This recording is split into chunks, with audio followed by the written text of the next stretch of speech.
The old school bell screeched. Melanie ran to her locker in a hurry to go to lunch. She grabbed her lunch bag and was frightened by the dinging on her phone. Oh, messages! She stared at her phone in horror, then slowly slid her phone into her pocket and quietly walked into the cafeteria. She sat beside her best friend Olivia. Quietly, she took out her lunch and started eating. Melanie, how was math? Was it hard? Did you take a test? Did Mrs. Monroe start blabbering about her pet lizard again? Olivia was suffocating Melanie with questions. Stop! Melanie shouted. What's the matter, Melanie? Olivia asked, worried. I just checked my phone and I got a bunch of texts that someone is going to kill me and I will pay and they will get their revenge and I will...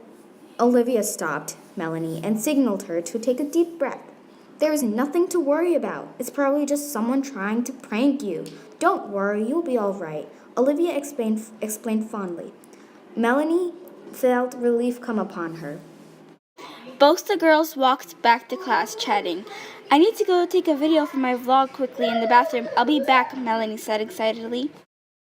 Melanie skipped into the bathroom and went into a stall and started taking the video. Then, right above her shoulder, a face poked from the other stall. A creepy, horrifying face. The creepy girl jumped from the other stall and stabbed Melanie on her hands.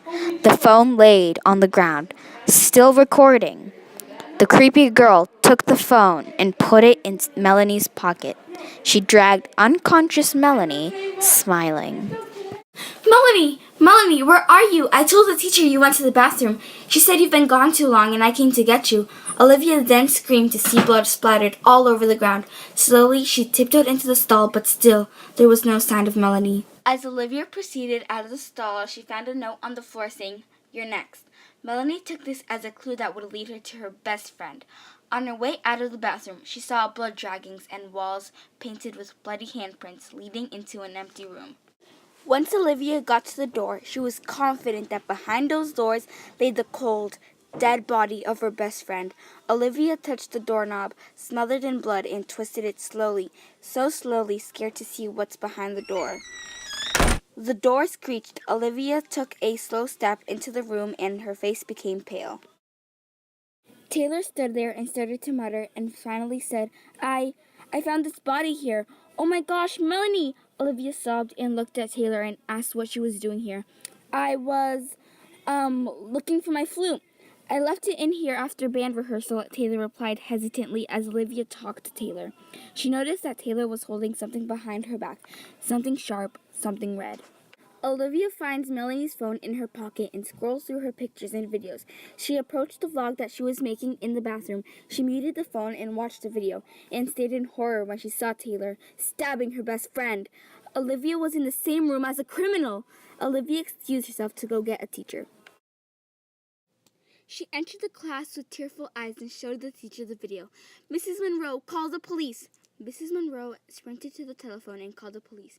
They immediately arrived to the school and rushed with Olivia to the room where Melanie and Taylor were. Taylor, you have the right to remain silent, the police officers commanded. The cops handcuffed Taylor's hands as she screamed at Olivia. I can't believe I was ever friends with you. You, Melanie, Brooklyn, and I were close friends. Why would you try to kill Melanie? Mrs. Monroe asked concerningly. It was 2 days before school was out for summer vacation. That day was the day I lost my best friend. Because of her, the cafeteria caused a big fire. The 4 of us were trapped in the school, surrounded by roaring flames. Olivia and I escaped. Melanie's shirt got caught on the doorknob, and the shelf fell on Brooklyn. I told Olivia to go save Brooklyn, but she saved Melanie instead. Brooklyn died. That was the last day I ever got to spend with my best friend until you let her die, Taylor shouted. Brooklyn was surrounded by a fire, and I couldn't save her. I'm sorry, Olivia said, sorrowful. Taylor glared at Olivia as the police officers took Taylor to juvenile, where she would think about what she did wrong. But instead, she spent her time planning what crime she could commit next. Melanie was rushed to the hospital and recovered. A few days went by, and Melanie returned to school with a stitched-up hand. Taylor, she did this to me? Howled Melanie.